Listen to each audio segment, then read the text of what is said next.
কোন শিক্ষা দরকার ছিল, প্রশ্ন এখানে। আসুন, শিক্ষা লক্ষ্য কি? শিক্ষা মানে অন্ধকার না আলো? আলো। এই আলো মানে এটা? এই আলো মানে কি? যে আলো আপনার ভিতর আসলে আপনার ভিতর একটা বুঝ আসবে, এখানে আমার চুপ করা উচিত, মা বাবা শাসন করছে, আমার এখানে আওয়াজ করার অধিকার নেই। এই বুঝটা আসলে আপনার ভিতরে শিক্ষার আলো আছে। আছে বলেন না? শিক্ষার আলো। বড় ভাই ছোট ভাইকে শাসন করছে কোন একটা কারণে, ছোট ভাই আদব নিয়ে বসে থাকবে। বেয়াদব না আদবদার? জোরে বলেন না। শিক্ষা মানুষকে বেয়াদব বানায় না আদবওয়ালা বানায়? এই শিক্ষাই শিক্ষা। ওই শিক্ষা শিক্ষা নয় যে শিক্ষায় নাম্বার আছে।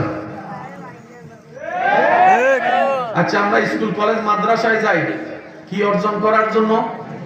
জ্ঞান। জ্ঞান বলেন নাকি? জ্ঞান কি অন্ধকার না আলো? আলো মানে কি বেয়াদব বানাবে না আদবদার বানাবে? এবার সত্যি করে বলেন তো, আমরা যাই জ্ঞান অর্জন করতে, আমরা কি জ্ঞান আনি না নাম্বার আনি? আরো জোরে, আরো জোরে, আরো জোরে। মা বাবা মাথায় বসাই দিছে তোরে গোল্ডেন এ প্লাস পাইতেই হবে। জোরে বলেন, জোরে বলেন।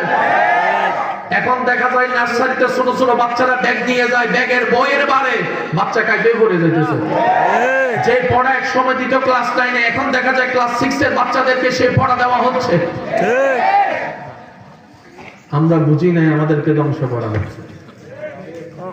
জানি আমি এই কথা বললে মামলার শিকার হব, হলাম।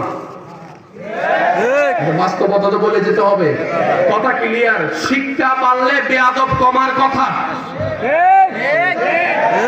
আজকে থেকে 20 বছর আগে এই পুরো এলাকায় ভার্সিটির ছাত্র কয়জন ছিল আর এখন কয়জন আছে লিস্টি করেন।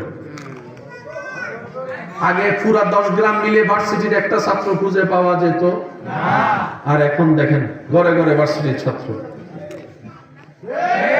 শিক্ষার সুযোগ বেড়েছে, গোল্ডেন এ প্লাস বেড়েছে। আপনারা একটু মনোযোগ দিলে আমার কিন্তু বলতে সুবিধা হবে। এবার আপনারা বলেন আসলে কি জানার বোঝার দরকার আছে না? আপনি আমার ছেলের কথা চিন্তা করেন, আপনি আপনার ছেলের জন্য শুনেন। আমি আপনার কথা বাতিয়ে দিলাম, নিজের ভাগ্য নিজেরটা নিজেই দেখি। শিক্ষা বাড়লে বেয়াদব বলেন না, বলেন একটু। শিক্ষা বাড়লে অসভ্য কমার কথা। শিক্ষা বাড়লে ইয়াবা গাঁজা মদ কমে, কিন্তু দেখা যায় শিক্ষাও বাড়ে, বেয়াদব বাড়ে। আগে 2 গ্রাম মিলে ছিল 2টা স্কুল, এখন প্রত্যেক গ্রামে মোড়ে মোড়ে স্কুল। আগে ছিল শিক্ষার হার কম, এখন অনেক বেশি। কিন্তু বেজালটা লাগলো কোথায়?